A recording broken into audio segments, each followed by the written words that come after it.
O século XX foi responsável por extremas mudanças no pensamento humano, na filosofia, na psicologia, na matemática e em diversas outras áreas. Com o advento da sociologia surgiu também uma nova corrente de pensamento. Essa corrente se chamava existencialismo. O existencialismo é extremamente diverso, portanto, não há uma definição certa do que seja essa corrente. Hoje nós vamos descobrir as duas faces do existencialismo, Dostoiévski e Nietzsche.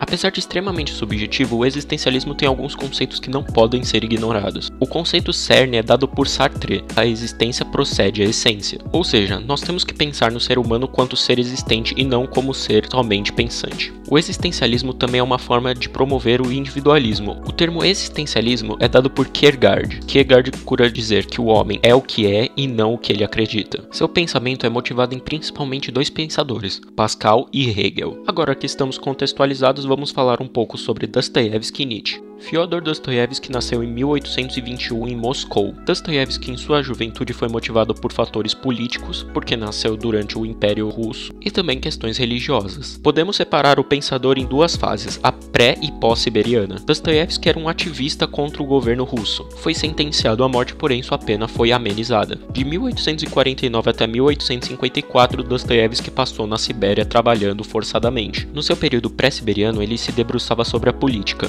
fazia contos de crítica e contos satíricos, e depois de encarar a Sibéria por 5 anos, seu estilo mudou. Ele começou a falar sobre a agonia humana. Sua inspiração vem de um autor muito antigo, Marquês de Sade. Ao analisar a angústia humana, Dostoiévski reconhece Deus. Dostoiévski exprime sua ideia nos seus dois principais livros, Crime e Castigo e Os Irmãos Karamazov. A ideia é: se Deus não existe, tudo é permitido, ou seja, a existência do ser humano é baseada na razão de Deus. Podemos então dizer que o existencialismo de Dostoiévski é baseado nas aflições humanas e no cristianismo. Do outro lado temos o alemão Nietzsche. Diferente de Dostoiévski, Nietzsche era protestante, pensou até mesmo em seguir na área religiosa. Podemos separar o pensador na era pré- e pós-ateísta.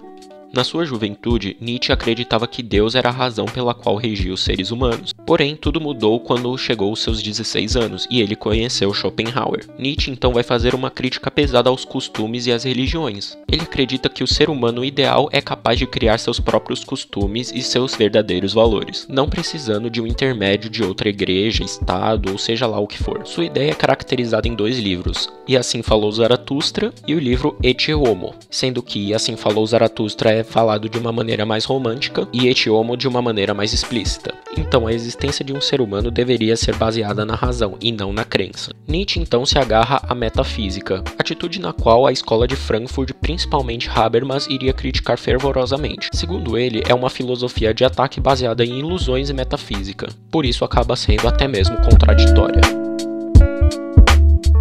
As duas faces do existencialismo caracterizam claramente o niilismo e o cristianismo. Enquanto Dostoiévski se debruça sobre Deus como razão da existência humana, Nietzsche justamente critica Deus, porque ele impõe valores que o homem não deveria ter. Nietzsche também recebe o título de distópico, contemplador da estética e um representante do idealismo alemão, enquanto Dostoiévski recebe o título de literário, psicólogo e até mesmo profeta. Apesar dessas diferenças e do lugar onde nasceram, os dois foram grandes influenciadores para o século XX. Reza a lenda que quando Nietzsche ficou doente, ele só queria dar satisfação a Dostoiévski, porque ele era o único psicólogo no qual ele devia alguma coisa. A pergunta que eu lhe faço é: você já refletiu sobre a sua existência?